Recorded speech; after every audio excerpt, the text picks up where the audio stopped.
So for our demo today, we're going to take an in-depth step through test until, which is one of the test cases that we developed the parser with. It starts by creating a new parser object, which over here is the class parser.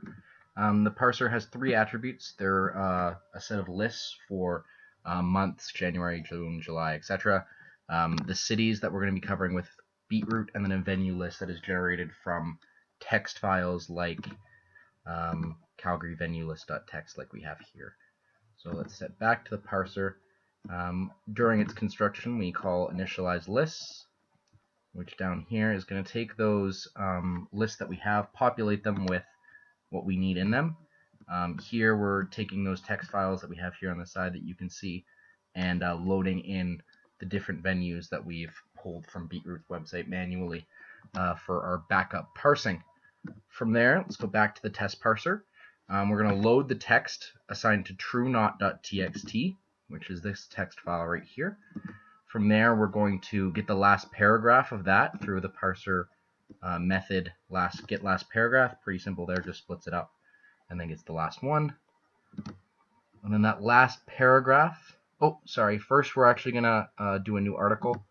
The article has two different constructors. You can either set its name, which will be the headline of the article, or you can just have a blank constructor that doesn't set the name. From there, we're going to use the parser object that we've created again and basically run it through a guard to check if the article written is an event itself. So if we go to the parser, we can check how that's done. It's under toggle event. Toggle event is right here. Basically, if the article and anywhere in it starts with a city in all capital letters and then a hyphen, we're good to go. We know it's an event. We toggle the event boolean in the article class to true right over here. Let's go back to the test parser. From there, we're replacing all of the HTML tags. These are the angle brackets with basically nothing. Basically just so we get the pure text rather than any HTML tags, so we don't have to worry about that as much. And then from there we go into the main method of the parser, which is parse event. And we'll scroll down to that. Parse event's going to scroll through and it's going to specifically look for the keywords at or any of the words in the month. And then from there it's going to look for numbers that follow the month or precede the month. It's going to look for words like until, to, and to properly set those, and then it's going to call the set event date here. The set event date has three modes. One is for until, one is for and one is for just straight up adding. We also have here where set venue is going to be called. This, like I said, is where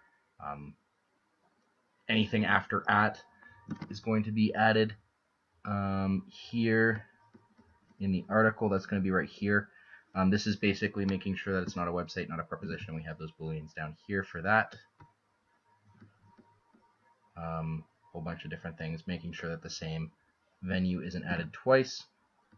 Then from there, we create listings, which is again in here, and it's going to be of the event listing type that we've created.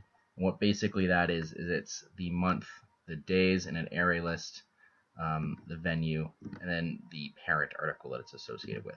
From there, it's going to print out June 8th, June 9th, June 10th, June 11th at the Big Secret Theater and Arts Commons, June 17th at the Hub at Mount Royal University, June 24th at Night Owl. And if we look at the truenot.txt, we can see that he performs Big Secret Theater Commons from June 8th until June 11th, 17th at his album release party at the Hub, and 24th at Night Owl. Thanks.